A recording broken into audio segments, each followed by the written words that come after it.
कई लोग सोचते हैं कि जहां परमेश्वर की उपस्थिति होती है वहां पर जो शैतान है वो टिक नहीं सकता। जी हां,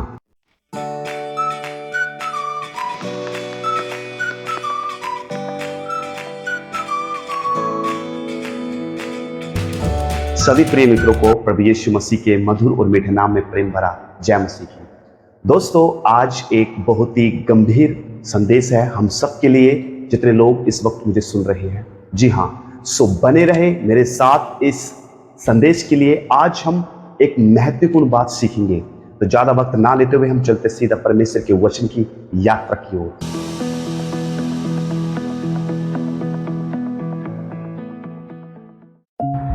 दोस्तों, कई लोग सोचते हैं कि जहां परमेश्वर की उपस्थिति होती है वहां पर जो शैतान है वो टिक नहीं सकता।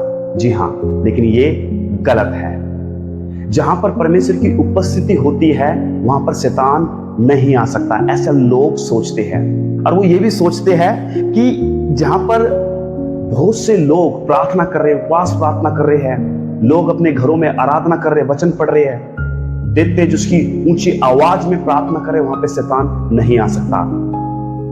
ये बात गलत है। प्रार्थना करना, आराधना करना, तेज करना ये सही है, लेकिन ये सोचना कि शैतान उस स्थान पर नहीं आ सकता ये गलत है। जी हाँ, मैं आपको इसके बाइबल के जरिए मैं आपको बताने की कोशिश करूंगा, आप समझिए। लेकिन बाइबल एक गहरी और चौंकाने वाली बात हमें बताती है। क्या बताती है? कि जो शैतान है वो अनजान नहीं है परमेश्वर की उपस्थिति से। जी हाँ, जो शैतान है वो सब कुछ जानता है, परमेश्वर के राज्य के बारे में जानता है, वो स्वर्ग को बहुत अच्छे से जानता है। क्यों? क्योंकि वो पहले से वहीं पर था, वो एक गिराया हुआ स्वर्गदूत है। इस बात को आज हम में से हरेक को समझना बहुत जरूरी है।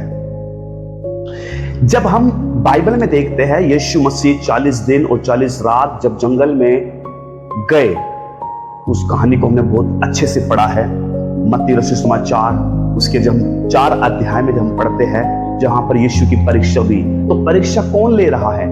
शैतान परीक्षा ले रहा है। बाकायदा शैतान यीशु के पास आया, और देखिए यीशु के पास शैतान आया, कोई डर नहीं रहा, कोई उसको कपकपी नहीं छा रही उसके दिल में, कोई उसके पसीने नहीं छूट रहे। बड़ा हियाव से वो यीशु मसीह से बात कर रहा है, और यहां तक कि यीशु मसीह पवित्र आत्मा से परिपूर्ण थे। जी हां, पवित्र आत्मा से भरे हुए थे, लेकिन फिर भी शैतान उस आत्मा को देख के डरा नहीं, भागा नहीं। आज हमारे हिसाब से हमें क्या लगना चाहिए कि जहां पर परमेश्वर की उपस्थिति होगी, जहां पर बहुत आराधना तेज चल रही होगी? नहीं, ऐसा बिल्कुल नहीं है। मैं आपको बताऊंगा कि क्या चीज है। और शैतान, बाइबल बताती है कि शैतान जो है वो इन सब से अनजान नहीं है। यदि वो कहता है कि वहां पर यीशु के पास आया जंगल में, जब यीशु मसीह से बात कर रहा तो वो बताया कि यदि तू परमेश्वर का पुत्र है तो इन पत्थरों से बोल कि रोटी बन जाए। देखिए उसके नजरों में, उसकी आंखों में कोई डर का सामना नहीं लगा, हियाव से वो बहुत बात कर रहा है, उसके अंदर कोई डर की संकेत नहीं है। फिर यीशु को ऊंचे पहाड़ पर ले जाता है। कौन? शैतान। उसकी इतनी हिम्मत है कि यीशु के हाथ को पकड़कर वो एक बड़े पहाड़ पर लेके जा रहा है। कौन? शैतान। और क्या कहता है कि यदि तू परमेश्वर का पुत्र है तो इस यहां से गिर जा और मुझे दंडवत कर। वो कहता है कि तू मुझे प्रणाम कर, पूरा भैरव उसको दिखाता है, सब कुछ बताता है, कहता है कि तू मुझे दंडवत कर, मैं तुझे सब कुछ दे दूंगा, सब कुछ उसको दे दूंगा। शैतान यीशु को संसार का राज्य दिखा रहा है। जी हां, और बदले में क्या कहता है कि तू मुझे आराधना कर, मुझे दंडवत कर, वो ऐसा बोल रहा है।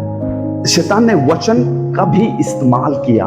देखिए शैतान वचन का भी इस्तेमाल करना जानता है। यीशु कहते हैं कि ऐसा लिखा है, तो शैतान भी बोलता है ऐसा लिखा है। तो यानी कि शैतान बहुत अच्छे से वचन को जानता है कि कहां पर क्या लिखा है। तो शैतान ने भी साथ साथ यीशु को जवाब दिया। और मैं आपको बताना चाहूंगा, इसलिए केवल वचन पढ़ना, या आप कह सकते हो इसलिए वचन पढ़ना इतना काफी नहीं है। इसके साथ साथ हमें एक अधिकार और एक प्रकाशन की जरूरत है। ध्यान से सुनेगा, वचन पढ़ना, प्रार्थनाएं करना, चर्च में जाना, ये सब ठीक है, लेकिन इतना काफी नहीं है। इसके साथ ये जरूरी है कि हम उस अधिकार को पहचाने, उस अथॉरिटी को पहचाने और उस प्रकाश को पहचाने। जब शैतान यीशु को जंगल में घुमा रहा था, तो शैतान तो सिर्फ बाहरिक रूप से बात कर रहा था, लेकिन वहां पर एक चीज थी। वो क्या थी? सब कुछ था, लेकिन उस जंगल में एक रहस्य था। सिर्फ यीशु जानते थे उस रहस्य को, क्योंकि इसलिए शैतान वहां पे डरा नहीं, कोई कांपा नहीं। वहां पर सिर्फ एक चीज थी और वो था रेवलेशन, वो था प्रकाशन। इसलिए जरूरी है कि इन बातों को हमें जानना बहुत जरूरी है, क्योंकि शैतान ने वचन को वचन से लड़ा। फिर अगर हम सोचते हैं कि ऐसा नहीं है, कि चर्च में आज आप देखोगे सबसे ज्यादा चर्च में ही दुष्ट आत्मा खेलती है, सबसे ज्यादा चर्च में दुष्ट आत्माएं चिल्लाती है। आज बहुत से लोगों के साथ चर्च में भी दुष्ट आत्मा चली जाती है, वहां पर वो चिल्लाती है। तो कहने का मतलब है कोई चर्च बिल्डिंग कोई परमेश्वर नहीं है, वहां से शैतान नहीं डर सकता, वहां की आराधनाओं से शैतान नहीं डर सकता, वहां पर वो आती है। इसलिए लोगों के साथ वो चर्च बहुत आराम से चले जाती है, बहुत आराम से उनको चर्च के गेट तक उनको छोड़ के आती है। दुष्ट आत्माएं जो है वो चर्च की बिल्डिंग से नहीं डरती, याद रखेगा। जी हाँ, दुष्ट आत्माएं चर्च की बिल्डिंगों से वो कभी नहीं डरती। फिर क्या होता है?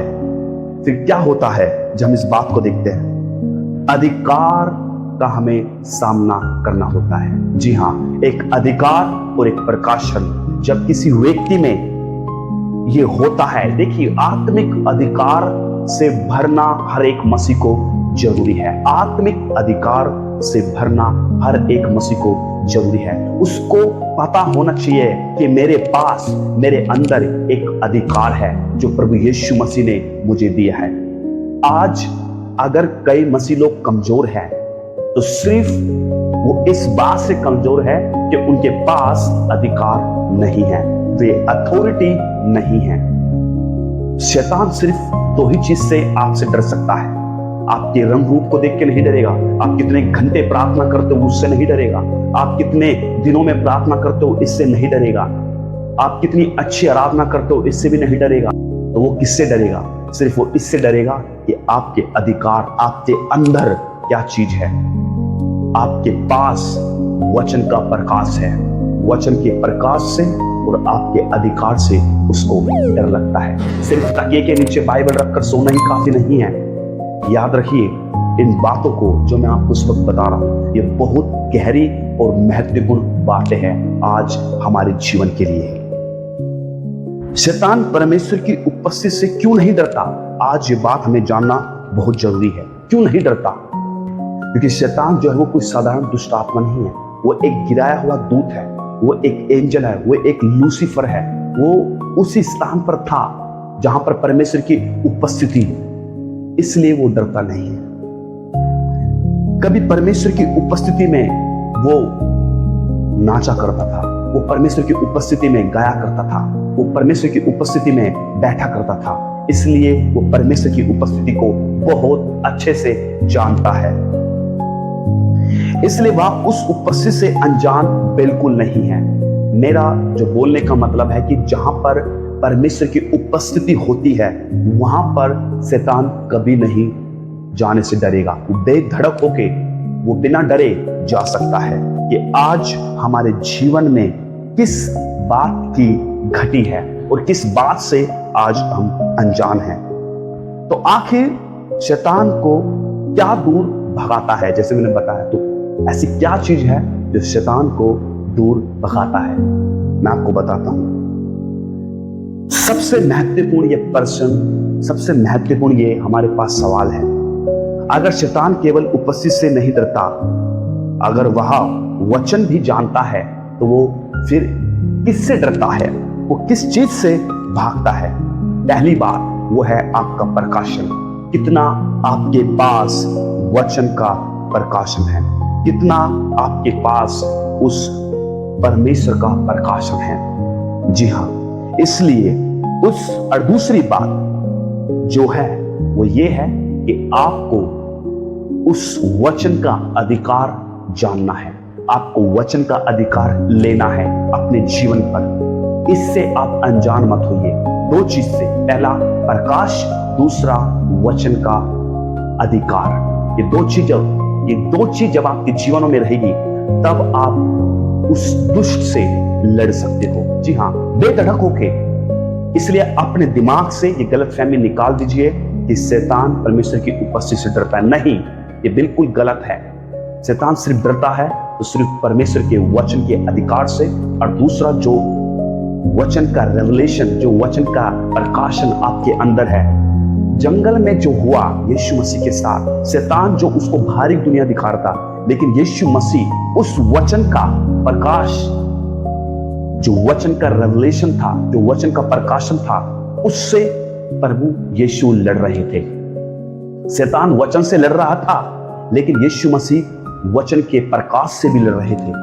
इसलिए इन बातों को जरूर आप समझिए हमारे जीवन में कि आज हमको क्या करना है और क्या नहीं करना। आज हमें जरूरी है इन वचन के अधिकार को लेना और उस प्रकाशन को लेना। जब आप ऐसा करते हो तब आपका प्रार्थना जीवन बदल जाएगा।